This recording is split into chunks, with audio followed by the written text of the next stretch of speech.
Hello, welcome to my YouTube channel. दोस्तों, मैं आज आपको तेज इलेक्ट्रिकल टिप्स में बताऊंगा क्रेन का इलेक्ट्रोमैग्नेटिक डिस्क ब्रेक। इसका डिस्क ब्रेक की बार बार कोयल जल जाना, क्यों जलती हैं, क्या कारण है, तो मैं आज आपको सब कुछ बताऊंगा इस वीडियो में। और मैं लास्ट में एक शॉर्टकट तरीका बताऊंगा इसका अलाइनमेंट करने का। शॉर्ट तरीका क्या है, क्योंकि कोयल जलने के कई रीजन है और रीजन भी मैं आपको बताऊंगा क्या रीजन हो सकते हैं। अगर कोयल जल गई तो हमें क्या क्या चीज चेक करनी है, कोयल जलने का रीजन क्या है, तो आज इस वीडियो में देखेंगे। आपको पिछली वीडियो में बताया था माउंट करने से और लास्ट अलाइनमेंट तक का बिल्कुल कंप्लीट बताया था। तो आज इस वीडियो में मैं ओनली कोयल तक का बताऊंगा। तो चलिए वीडियो में आगे बढ़ते हैं। तो ये मेरे पास जो इलेक्ट्रोमैग्नेटिक डिस्क ब्रेक है, ये साढ़े साढ़े 7 टन क्रेन का है। और इसे क्रेन में हम लगाते क्यों है, इसका बेनिफिट हमें क्या मिलता है बता दो। हम क्रेन में क्यों लगाते हैं, क्रेन में इसलिए लगाते हैं अगर कोई भी हम वेट उठाते हैं तो वेट को होल्ड करने के लिए, इसलिए हम डिस्क ब्रेक लगाते हैं।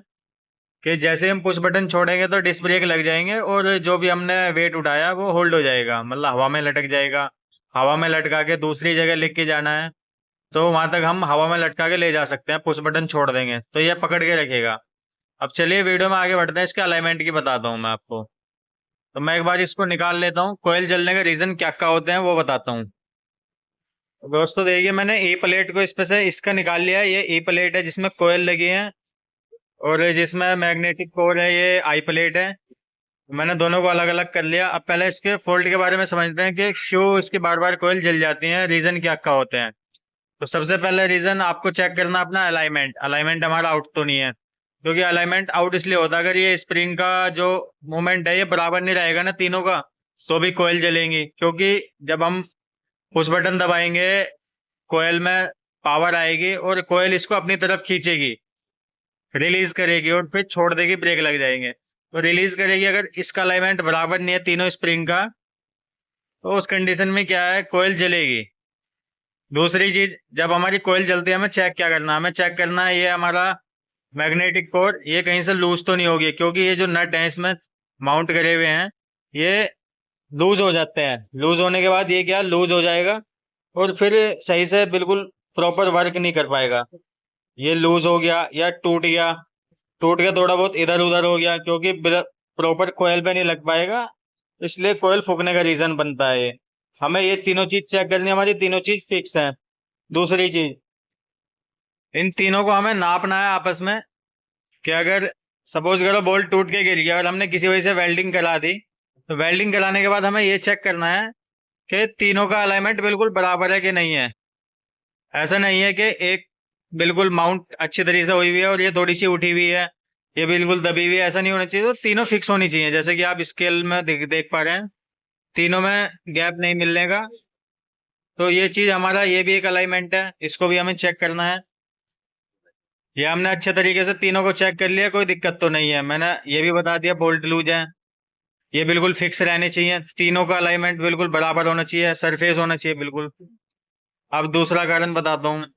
दूसरा कारण हमें ई प्लेट चेक करना है। ई प्लेट में हमारी कोई सी कोयल लूज तो नहीं है, कि जब हम कोयल फिक्स करते हैं कोई सी कोयल लूज तो नहीं रह जाती है।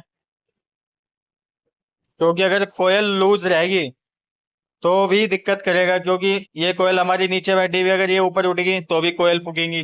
इसलिए हमें प्रॉपर फिक्स कर रखनी है। और इन्हें बिल्कुल फिक्स रखने के लिए इनमें हम पत्ती लगा देते हैं।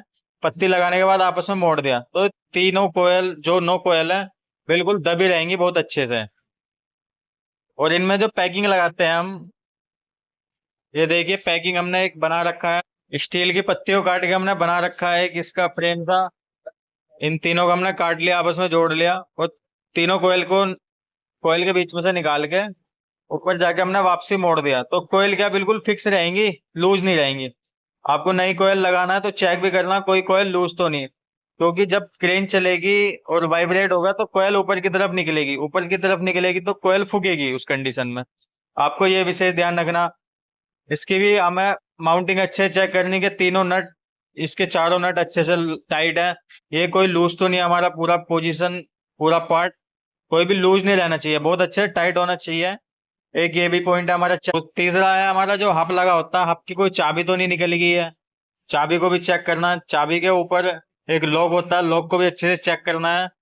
कि वो भी सब कुछ ठीक है। और ये पूरे ब्रेक को भी चेक करना है कि मोटर पे से कहीं लूज तो नहीं है, मोटर पे अच्छे से माउंट है, बिल्कुल फिक्स होनी चाहिए। और हमने ये सब चीज चेक कर ली।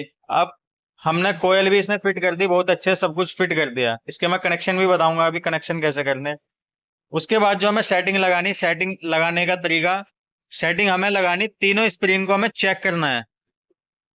तीनों स्प्रिंग हमें चेक करना है। ये करीब 55 mm मिलेगी हमें, जब बिल्कुल खुल जाएगी, ओपन हो जाएगी बिल्कुल, तो 55 mm के करीब मिलेगी। हमें इसको इतना टाइट करना है कि 40 mm तक लेके आना, टाइट करके 40 mm टाइट कर देंगे तो हमारा जो डिस्क ब्रेक है वो बढ़िया चलेगा और पकड़ अच्छी करेगा। जो भी हम वेट उठाएंगे उसको पकड़ लेगा, लूज नहीं करेगा, छोड़ेगा नहीं। नहीं तो अगर इसको ज्यादा लूज रखोगे वेट नीचे अपने आप लटक जाएगा और एक्सीडेंट का चांस बन जाएगा। इसलिए हमें ये सेफ्टी का भी ध्यान रखना है। अब मैं तीनों की दिखा देता हूँ। 40 mm है हमारी बिल्कुल फिक्स। तो जैसे कि आप देख पा रहे हैं वीडियो में, 40 mm है। हमें नट का नीचे वाला हिस्सा नापना है, तीनों का नाप लेंगे। देखिए इस पे लगाया मैंने, ये भी पूरा 40 है, और इस पे लगा रहा हूँ, ये भी पूरा 40 है। दोस्तों देखिए ये तीनों को मैंने आपको दिखाया, तो मेरा क्या हो गया, बिल्कुल फिक्स हो गया 40 mm।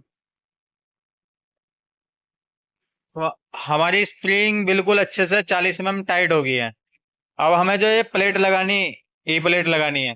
ई प्लेट को लगाने का जो तरीका है अब मैं आपको बताता हूँ। ई प्लेट को लगाने का शॉर्टकट तरीका एक और बताता हूँ मैं आपको क्या करना। हमें एक बार नाप लेना है और अगली बार उसी को हम याद करके कर देंगे बहुत जल्दी। अभी जो हमारी ये मैग्नेटिक कोर है, इसको इसका साइज हमें नापना है, इसका साइज कितना है। तो इसका साइज नापते हैं, कितना मिलता है हमें, 20 mm। 20 mm हमें साइज मिल रहा है, हमें ये लिख लेना है 20 mm साइज। ने इसका 20 mm साइज लिख लिया। अब हमें पता लग गया हमारा इसका 20 mm है, बिल्कुल प्रॉपर 20 mm आ रहा, आप देख पा रहे हैं। थोड़ा सा देखने में दिक्कत भी हो रही होगी क्योंकि इतना बारीकी से दिखाना बहुत मुश्किल होता है। अब हम इसको 20 mm को हम लिख के अब नापेंगे इसको हम। हमारी इसकी कितनी हाइट है, इसकी कितनी हाइट मिलेगी हमें, तो इसकी हाइट का हमें अंदाजा नहीं लग पा रहा है। अब इसकी हाइट का अंदाजा कैसे लगेगा, क्योंकि हमें ये नापना है, कोयल की हाइट नहीं नापनी, हमें इसकी हाइट नापनी है। ई प्लेट की मैग्नेटिक कोर की हमें हाइट नापनी है इसकी। हम हाइट प्रॉपर नाप पाएंगे, ऐसे तो हमें आइडिया नहीं लग पा रहा कहाँ तक मिल पा रही है। तो हम क्या करेंगे, इसके ऊपर एक कोई रख लेंगे सामान। जैसे कि मेरे को यही मिला, भी मैंने यही रख लिया है। तो अभी देखिए ये तीनों पे बिल्कुल फिक्स लगा हुआ है, चाहे आप स्केल हो कोई दूसरा उसको रख सकते हैं। तो मैं इसको किसी चीज से दबा लेता हूँ अभी। तो ये देखिए मैंने दबा लिया है, ये मैं इसकी हाइट देख पा रहा हूँ। तो दोस्तों इसकी हाइट देख पा रहा हूँ मैं, 47.5 mm। 47.5 mm इसकी हाइट है। और मैं आपको एक बार नजदीक से भी दिखाता हूँ, क्योंकि ये मेरा स्केल क्या है 50 mm से नीचे में आधे mm भी दिखा रहा है, तो इसलिए मेरे को आइडिया लगा कि 47.5 mm है। तो ये देखिए ये मेरे को मिला 47.5 mm। तो 47.5 mm हमारी इसकी हाइट होगी और 20 mm इसकी होगी, तो हम इसको टोटल कर लेंगे। 47.5 और 20, 67.5, मतलब 60.5 mm हमें टोटल हाइट होगी इसकी और इसकी मिला के। और हमें इसके बीच में जो गैप रखना है वो रखना है हमें आधे mm का, 0.5 का। तो हमें 47.5 और 20, 67.5 मिला था, 67.5, और आधे mm का हमें गैप रखना। और टोटल कितनी हाइट होगी, 68 mm। तो अब हम 68 mm को, जो हमारा ये प्लेट का नट है, इसको हम चेक कर लेंगे। 68 mm हमें तीनों को बैठा लेना है। तो ये देखिए 68 mm मैंने बैठा दिया है। और हमें नट का ऊपर वाला हिस्सा नापना है, क्योंकि हमारी जो प्लेट है, ये वाली प्लेट, ये इस पे आगे टिकेगी, तभी तो हमारा ये गैप बनेगा। तो हमने देखिए इसकी हाइट को नापा, 68 mm हमें मिला। चाहे हम कोई मार्क भी कर लेंगे, कोई मार्क करके भी हमें आइडिया लग जाएगा। 68 mm ये है और 68 mm ये है दूसरे वाला। तो दोस्तों हमने दोनों को नापा, 68 mm मिला, और तीसरे को भी नाप लेंगे हम। तीसरा भी देखिए 68 mm मिला। तो यानी कि हमने तीनों नट को यहाँ पे 68 mm पे सेट कर लिया, हमारा अलाइनमेंट लमसम निकल के आ गया है। ठीक है, अब हम कॉइल हमने फिक्स कर दी, अब हम इसको ई प्लेट को लगा देंगे इसके ऊपर। तो हमारा यहीं पे गैप भी बन गया आधे mm का। जिसको गैप को बनाने में हम कंफ्यूज होते हैं बहुत ज्यादा कि गैप प्रॉपर नहीं बन पाता और उस वजह से बार बार कॉइल फूक जाती है। तो इस चीज को भी एक बार हमें मेंटेन करना है, और इस मेंटेन करके हम ई प्लेट लगा देते हैं। और ई प्लेट जो लगाए, ई प्लेट लगाने के लिए हमें क्या करना पड़ेगा, तो देखिए इस पे जब हमने खोला था तो हमें मार्किंग मिली थी, सभी प्लेटों की एक मार्किंग है। ये देखिए नंबर लिखे हुए हैं, नंबर। ये हमारा माउंट प्लेट हो गया। माउंट प्लेट के ऊपर फिर देखिए दोस्तों फर्स्ट नंबर लाइनर है, फिर हमारी डम्मी प्लेट होगी, फिर लाइनर है, फिर हमारी आई प्लेट होगी। तो हमारे तीनों प्लेट के नंबर सेम आएंगे। तो जो हम ए प्लेट चौथी प्लेट लगाएंगे, चारवीं प्लेट, इसका भी नंबर हम सेम रखेंगे। तो हमारा जो है ब्रेक की एक बहुत अच्छी सेटिंग बनेगी और सालों साल चलेगा। अब हम इसको लगाते हैं और इसका नंबर देख लेते हैं। नंबर हम बिल्कुल सेम टू सेम लगाएंगे ऊपर करके। तो थोड़ा सा मैं वीडियो को होल्ड करके इसको लगा देता हूँ, एक बार रख देता हूँ। तो दोस्तों देखिए ये नंबर आते हैं तीनों प्लेट के और चारवीं प्लेट का भी सेम नंबर आया। तो हमारे क्या बिल्कुल होल अच्छे से मैच होके आ गए। ठीक है, अभी मैं क्या करता हूँ, इनके ऊपर नट डाल लेता हूँ एक बार। मैं टाइट नहीं करूंगा, अभी मैं आपको गैप भी दिखाऊंगा। गैप मैंने कैसे बना दिया एक बार में, क्योंकि इस गैप को बनाने में नहीं तो बहुत टाइम लग जाता है। अगर हम क्रेन पर चढ़ गए ऊपर जब काम करते हैं बिल्कुल रनिंग प्लांट में, तो दिक्कत होती है। अभी तो प्लेट रखी है मैंने समझाने के लिए, इसको रखी हुई थी, आपको बताया बहुत अच्छे से हम क्या कर सकते हैं और कैसे हमें शॉर्टकट तरीके से अलाइनमेंट करना है। तो ये देखिए मैंने पलट लिया इसको। अभी देख पा रहे हैं कोयल के बीच में मेरा गैप भी निकल के आ गया है। ठीक है, गैप तीनों में बराबर मिलेगा। तो ये देखिए गैप आ गया हमारा 0.5 का। 0.5 गैप को नापने के लिए हम क्या करेंगे, एक गेज ले लेंगे। तो दोस्तों आपको आधा mm का गेज ले लेना है।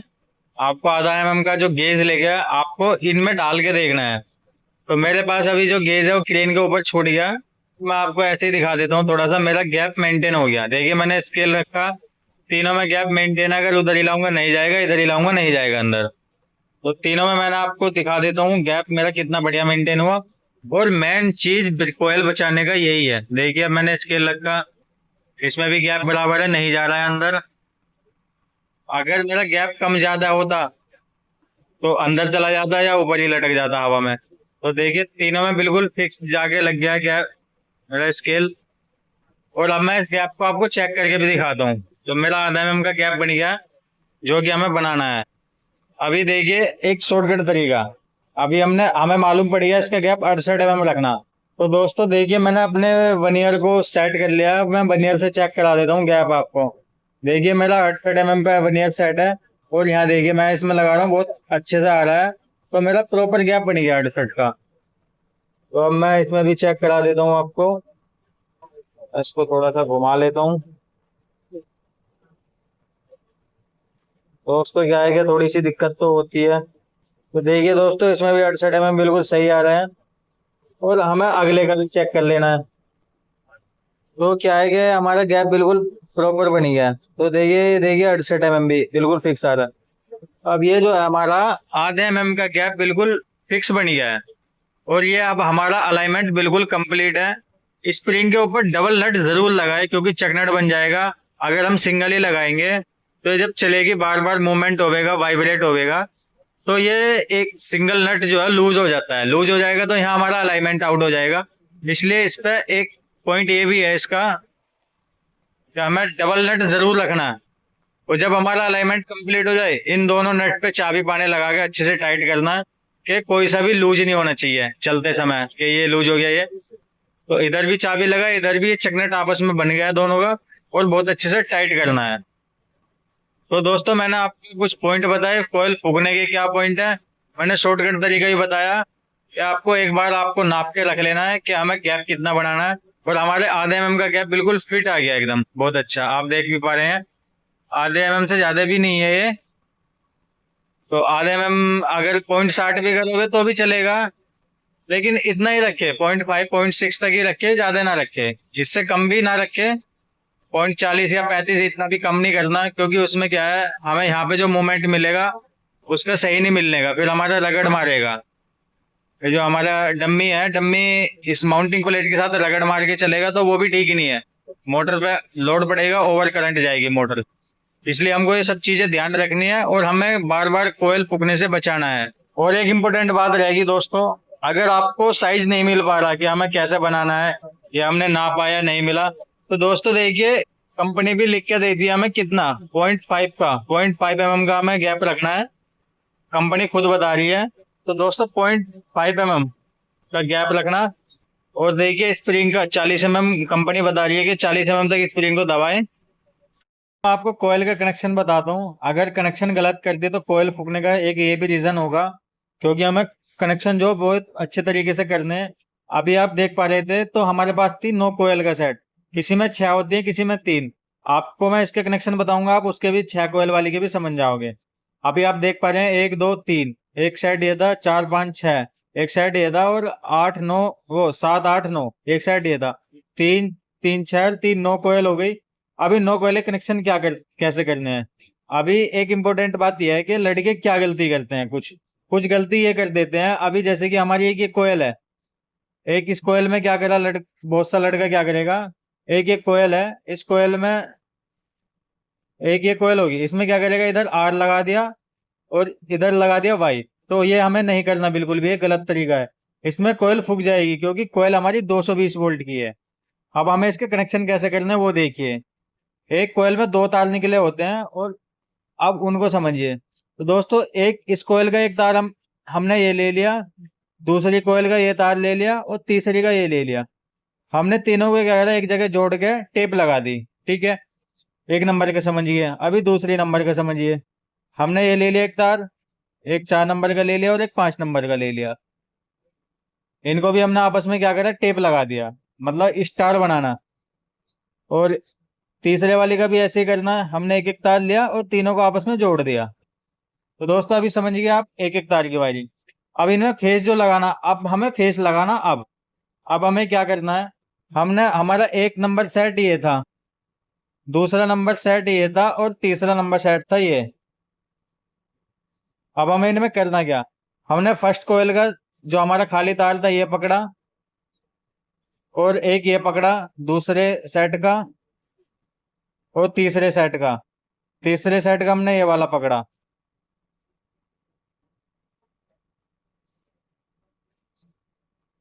अब हमने इसको क्या करा, तीनों को एक जगह जोड़ के इन पे लगा दिया हमने आर फेस। ठीक है, तो इस कोयल में आर पहुंच गया, इस कोयल में भी आर पहुंच गया, और तीसरे नंबर की में भी कोयल में आर पहुंच गया, आर फेस पहुंच गया। अब वाई की, हम इसको पकड़ेंगे, तो इसको एक साथ जोड़ेंगे। ठीक है, और हमने इस दूसरे साइड की दूसरी कोयल का तार, अब हमने इन दोनों को जोड़ा। अब तीसरी कोयल का ले लेते हैं, इसे पकड़ के इन तीनों को जोड़ के आपस में हमने क्या करा, इस पे लगा दिया वाई फेस। ठीक है, तो हमारी 2 कोयल में पहुंच गए फेस, इसमें आर फेस पहुंचा, इसमें भी पहुंचा, और इसमें भी सीरियल वाई। फर्स्ट नंबर की सेकंड में वाई पहुंचा, और दूसरे नंबर में भी वाई पहुंचा, और तीसरे नंबर की सेकंड में भी वाई पहुंचा। अब हमारा फेस बचा ब्लू, हमारा तीनों का एक एक टर्मिनल खाली बच रहा है। तो हम इसको पकड़ेंगे, और ये बच रहा, इसको इनमें लाके हम लगा देंगे बी फेस। तो ठीक है दोस्तों, आर वाई बी तीनों के हमारे कनेक्शन कंप्लीट हो गए। तीनों में हमारे R Y B serial wise चलेगा तरीके से। अगर आप कनेक्शन में मिस्टेक करोगे तो ये भी कोयल फूकने का रीजन बहुत बड़ा निकलेगा। और फेस टू फेस तो बिल्कुल नहीं लगाना। अभी हमने क्या करा था, शुरू में स्टार बना दिया था, सबका स्टार बन गया। तो अब इसमें क्या करा, 220 वोल्ट करंट घूम रहा, और ये कोयल 220 वोल्ट करंट की ही आती है, 220 वोल्ट की। तो अभी 220 वोल्ट घूम रहा, तो अब कोयल फूकेंगी नहीं, क्योंकि हमारा सारा काम बिल्कुल बढ़िया हुआ था अच्छे से, और कनेक्शन भी अच्छे हो गए। तो अब ये टनाटन चलेगा, और इस चीज की मेरी गारंटी है। आप मेरे को कमेंट में बताना। धन्यवाद।